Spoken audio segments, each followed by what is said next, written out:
Hello and welcome to today's video as we cover the LCK heading into free agency of 2025 beginning officially tomorrow.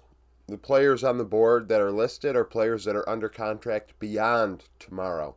So theoretically, if the contracts are respected, not bought out, or paid out, these players should remain on the teams. If there are changes, it's because contracts are being ripped up.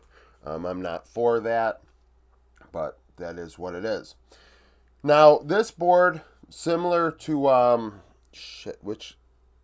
probably the LEC, there are a lot of players still under contract.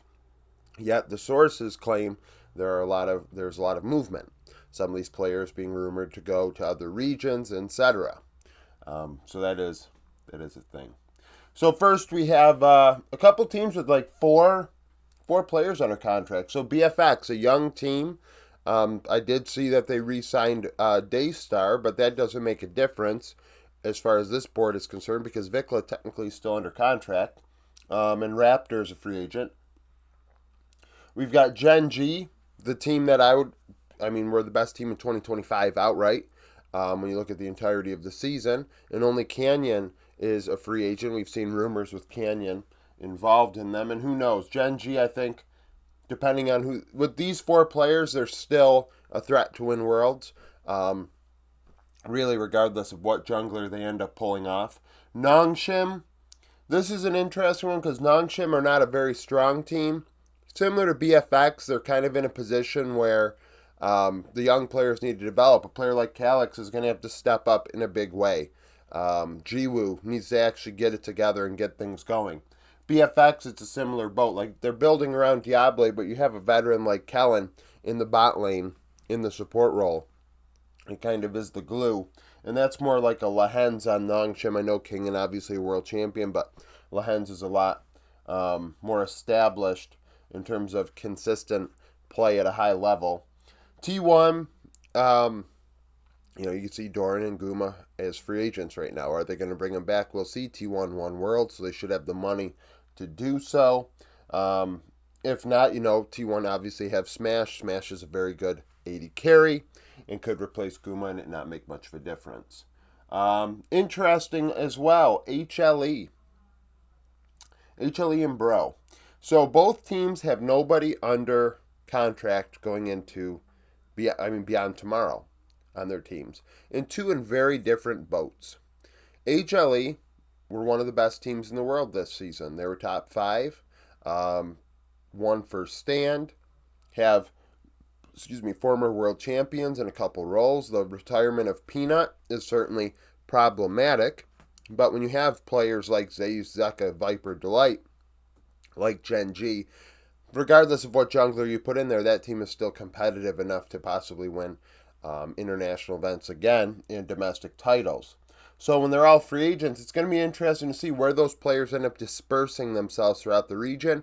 How many stay on HLE? How many may go to the LPL? I doubt any go to the West.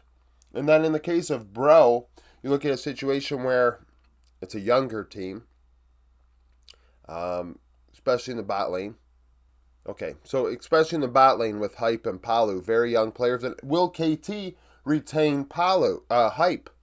Remember, Hype was loaned out by KT, so theoretically, Duckdom might not return to that World's Final squad, and they may go with Hype, and Hype is a very good player as well. But Palu had some nice moments with Bro. Closer in mid is no slouch. I mean, he's in the LCK. It is what it is. If he's a mid-range LCK mid, there's a possibility you could argue that if he left the LCK and went to the West, he could be the best mid laner in the LEC or LCS, in my opinion. I think Closer is very good, relative to the West at least. In the top side, you got Morgan and then Krakow. Krakow's obviously shown to be good with anyone's legend and at times in the LCK. Morgan, of course, a long career. And we could see him going elsewhere as well. Who knows where he ends up. So two different boats, because Bro did need to make some changes for sure. A little worse off than BFX and Nongshim in the regard of, hey, you have a couple of young players, but you have a couple veterans. Maybe if you get the right combination here, you can take a step forward. Bro, I think they needed to clean house because of, they had Edgar for a very long time. They fire him mid-season, and they kind of have to stick with the roster that Edgar had for many years. The roster really never... Well, the roster made some changes. I guess Morgan was kind of the mainstay. But, yeah. And then you got teams like D+, bot side, of course. Very important with aiming and barrel. Those two players were very good relative to role. They didn't get over the hump and didn't go to Worlds, and had the worst season in D+'s history. Dom1 Kia, Dom1 Gaming, Dom1, it doesn't matter what the fuck the name is. It was the worst season they've ever had. DRX, we'll see what they do. DNF, similar, only 2 players under contract. So, that's it. Thank you for watching. If you like the video, like it. Subscribe to the channel for daily League of Legends content. Follow me on Twitter, join the Discord, become a YouTube supporter, and hope to see you again tomorrow.